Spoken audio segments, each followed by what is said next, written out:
Olá pessoal, tudo bem com vocês? No vídeo de hoje a gente vai falar sobre essa notícia recente dada por um grande influenciador aí da parte de ações, né, o Thiago Reis, que falou que o agro sofre de desconhecimento, mas ainda é uma grande oportunidade.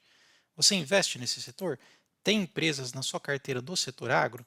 Eu trouxe aqui três que ele menciona nessa matéria e a gente vai fazer uma análise comparativa dela, bem como dar uma olhada em alguns índices, especialmente a questão de aluguel de ação, como influencia na cotação e alguns outros comparativos. Então vamos lá? Muito bem, pessoal, então dando continuidade, uma matéria recente aqui do dia 28, onde o Thiago Reis, uma pessoa que eu sigo, admiro bastante, tem profundo conhecimento do mercado de ações, né? Ele trouxe aqui uma matéria falando sobre quais são algumas ações da sua carteira e o que ele está projetando como oportunidade, né, da nossa bolsa. Ele vem falando aqui sobre algumas ações que estão nas suas preferências, especialmente do setor do agronegócio, né? Algumas delas a gente vem falando bastante aqui no canal, né, especialmente a queridinha Kepler Weber, ok? Mas também ele falou sobre a Três Tentos, um case muito interessante da parte agro, especialmente aí na parte de insumos, e também da Boa Safra, né? Me lembro do IPO da Boa Safra, onde ela sofreu bastante nas suas cotações, mas agora vem apresentando um grande crescimento. Veja só que interessante que ele fala, né? Dando créditos aqui à própria matéria, ele vem falando o seguinte, ó, ele fala que essas empresas já conhecidas ainda estão bem atrativas, né, especialmente Vale e Banco do Brasil, que ele gosta bastante, mas ele também fala de algumas ações para se ter até o fim do ano, né? Opinião dele aqui no caso, né? Então ele fala assim, olha, é muito difícil fazer previsões, concordo. Eu já citei duas, Banco do Brasil e Vale, mas algumas empresas do agronegócio, como a Três Tento, Boa Safra e a própria Eletrobras, aqui eu tenho um pouco de dúvida, têm resultados interessantes. E também ele fala, né, um pouco mais para frente, sobre o desconhecimento, né, que as pessoas têm em relação a algumas empresas, especialmente do setor agro, né? Na verdade, também não concordo tanto assim, né, especialmente porque empresas agro vêm apresentando tanto volume, né, de liquidez na bolsa, quanto também bons números. Né? As pessoas estão cada vez mais buscando conhecimento sobre o agro. Mas interessante, leva em consideração o que ele diz. Né? Lá, novamente, ele fala sobre a Três Tento, Boa Safra e Kepler. Aí ele fala assim, ó, o agro sofre um desconhecimento. É um pouco jovem na bolsa, vem levantando dinheiro aqui no ciclo de IPO, e por conta disso talvez existam oportunidades um pouco diferente do que lá atrás, quando fomos na contramão da opinião do mercado. Então vamos fazer o seguinte, eu vou fazer aqui um resumo, né, sobre essas três empresas, falar um pouco sobre a Três Tentos, falar um pouco sobre a Boa Safra, vou até colocar aqui nos principais indicadores, e também sobre a Kepler Weber. Já temos até vídeos aqui no canal, mas vamos atualizar vocês. Falando sobre aqui a Três Tentos, né? Deixa eu só aumentar para vocês poderem ver. Ela atua sempre ali no setor de varejo de insumo, recebimento, comercialização de grão, trigos, né, milho, enfim, toda a cadeia ali de soja. É uma empresa nova na bolsa, né? Interessante que a variação no ano de 2023, se você olhar aqui, olha, foi de 53%, ok?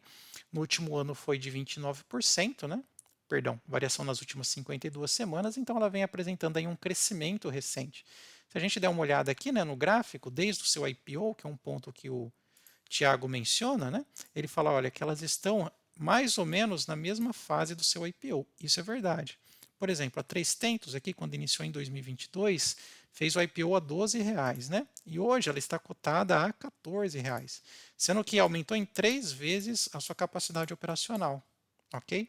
Então veja que realmente há um desconto. Na verdade, a gente pode filtrar esta informação. Não é que hoje existe um desconto. É que muitas vezes no IPO o preço é puxado lá para cima. Você pode perceber o que acontece com as cotações quando elas consolidam. Né? Mas vamos nos ater aqui, por exemplo, nesses últimos 6 meses. Veja que ela está saindo aqui de uma cotação de R$ 11 e subindo para 14, né? Um aumento de quase 30% só em um mês. Né? Especialmente neste último mês, ela vem apresentando boa performance. Veio com bons resultados, um bom fluxo de caixa pelo tamanho da empresa, um lucro líquido também muito bom, ok? Uma coisa que eu sempre recomendo vocês fazerem é o seguinte, veja só que interessante. Por exemplo, aqui na Três Tentos, eu vou mostrar para vocês uma coisa que é muito importante, que é tanto o controle acionário Isso a gente já falou em vídeos anteriores. Você sempre tem que olhar o que os seus principais controladores estão fazendo com as suas ações. Um jeito de fazer isso é vindo no controle acionário, pegando aqui os principais, por exemplo, a ALD Participações e a JM Participações tem no total de 14, 15%, né, dessa empresa. Se você clicar em cada uma delas, você consegue, por exemplo, ver o histórico aqui do seu aumento de capital. Será que eles estão vendendo a sua posição? Será que eles estão aumentando ou mantendo? Nós podemos perceber que aqui, olha, não houve nenhum movimento do principal controlador da 3Tento. Tá vendo? Ela manteve, né, o principal controlador manteve as suas ações, tanto a JL aqui, quanto também, vamos observar aqui, esse outro controlador, a JM Participações também manteve. Interessante, né? E por último, o que eu gosto sempre de olhar é a posição do aluguel das ações. Pessoal, eu vou mostrar para vocês aqui no final do vídeo um comparativo que relaciona a cotação com o aluguel de ações. Vocês vão ver na prática como isso é importantíssimo para a análise de vocês. Então, por exemplo, aqui, olha, se a gente observar, veja que a taxa ou a quantidade de ações alugadas, né, se mantém em patamar próximo de zero. Então, não há uma influência de preços aqui negativa sobre esta ação, né, da 3Tento. Não há muitas ações alugadas.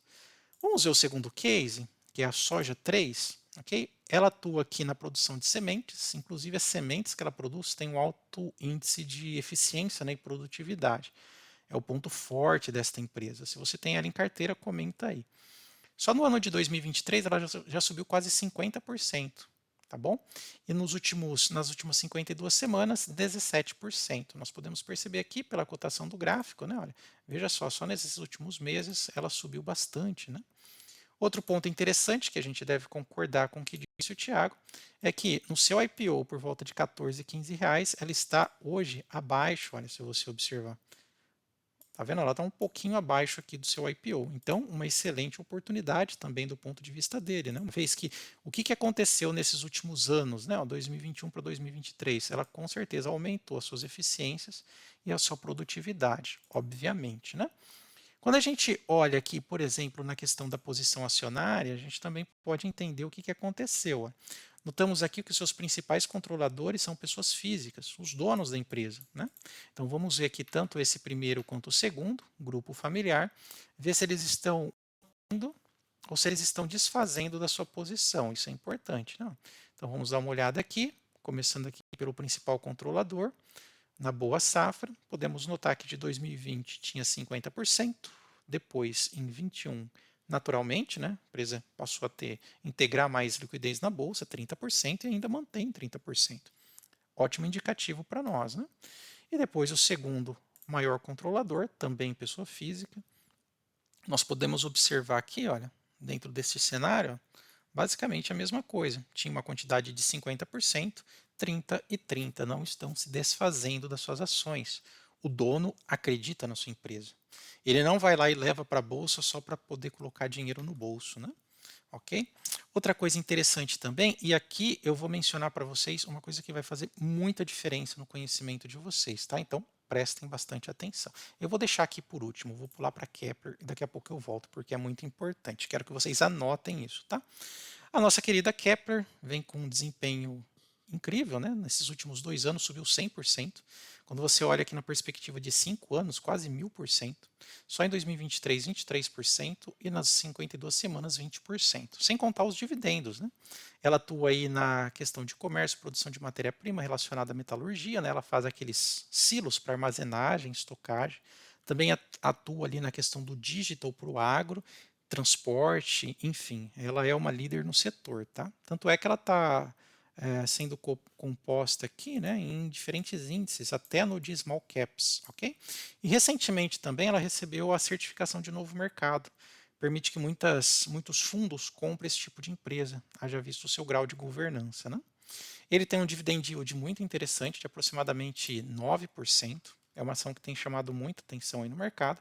Haja visto o que tem acontecido aqui com a sua cotação, né? Saiu aqui de R$ 4 e foi até quase R$ 12. Muito interessante, né? Quando a gente olha aqui a posição acionária, a gente também consegue ter algumas informações importantes, né? Nós notamos recentemente, tem um vídeo no canal falando, né, o que está fazendo os principais controladores. Depois você dá uma olhada lá. Não quero perder muito tempo aqui. Vamos ver a questão do aluguel das ações. Então, para tanto, eu venho aqui, aluguel das ações, a posição, e vou observar aqui o que tem acontecido nos últimos tempos, né? E como que isso pode influenciar no preço. Veja só, olha só. A Kepler saiu aqui de aproximadamente 3% de ações alugadas, bateu 13% e agora está diminuindo aqui para 7%. É um índice razoável, mas ainda existe bastante ações em aluguel. Bom ficar de olho, tá, pessoal? Até eu tenho visto aqui que ultimamente a cotação da Kepler ela está tendo umas pequenas quedas, né? Então é bom ficar de olho nesse índice aqui, ações alugadas, muitos fundos alugando com a perspectiva de recomprá-las mais baratas, tá bom? Vamos voltar aqui para a Boa Safra. Eu quero mostrar para vocês qual que é, vou até desenhar aqui para vocês, a correlação entre cotação, imaginando que aumento da cotação, versus diminuição da quantidade de ações alugadas. Existe uma correlação? Uma relação oposta entre eles? Vou te mostrar que sim. Depois você coloca aí no comentário se faz sentido ou não. Eu vou pegar aqui, olha, vamos duplicar isso daqui. Então, eu vou pegar aqui nos principais indicadores da Boa Safra. Eu vou deixar aqui esta cotação, vamos deixar aqui nesse último ano esta cotação, tá? Então, olha só o que aconteceu com ela. Veja que aqui ela estava meio parada, caiu, subiu um pouco, né? Ficou meio que estagnada e agora, a partir desses últimos 2 meses, ela subiu bastante. O que aconteceu com os aluguéis desta ação? Eu vou deixar aqui, vou duplicar esta abinha aqui e vou ir aqui para o aluguel das ações, aqui a posição. Veja que interessante, eu vou fazer uma análise comparativa aqui entre elas e veja se faz sentido ou não aí para você. Ó, percentual de ações alugadas da Boa Safra. Eu vou colocar aqui no cantinho desta tela, vou pegar esse outro aqui da cotação e deixar também nesse cantinho. Veja só que interessante, pegando o mesmo período de tempo, de fevereiro até mais ou menos o ano aqui, né? Então vamos lá. Então, desde fevereiro até mais ou menos o período que nós estamos de agosto, né? Entrando aí em setembro. Então vamos lá. Vou pegar aqui mais ou menos fevereiro, jogar aqui um pouco mais para cá. Olha só que interessante, ó. Você está vendo que as ações a partir aqui de. Deixa eu colocar um pouco mais perto. Pronto, aqui. A partir de janeiro, veja que você tinha uma quantidade muito grande de ações alugadas, né? Uma vez que aqui tem baixa liquidez. Veja a relação entre a diminuição da quantidade de ações alugadas, veja que aqui ela caiu para praticamente zero, e veja o que aconteceu com a cotação, que ela estava estagnada, parada, né? Ó, tá vendo? Você está vendo que ela estava parada? Um pouco caindo, muita oscilação. E veja o que aconteceu a partir deste momento aqui, olha, do mês 4 até o mês 6, em que a quantidade de ações alugadas caiu. Ó. Então, você para o mouse aqui, olha lá, mês 4 a mês 6, olha lá o que começou a acontecer a partir do mês 6. Olha só, olha só. Quando você tira a questão do aluguel das ações, quando você destrava essa grande quantidade de ações alugadas, olha só o que acontece com as ações. Olha, sobe, tá vendo? Quantidade de ações alugadas cai, cotação sobe. Essa é a correlação. Ou seja, faz com que aqueles fundos que estavam segurando, né, este papel, uma vez que eles se desfazem dessas posições alugadas, o papel não tem mais aquela força vendedora que impede a ação de subir. Tá? Isso quem explicou foi o Barsi lá no podcast do Primo Rico. Você pode voltar lá, assistir esse último que ele fala sobre isso, o indicador de preço, aluguel ou quantidade de ações alugadas, tá bom? Pessoal, vocês gostaram do vídeo? Achou importante esta informação? Considere dar o like e seguir a gente aí no canal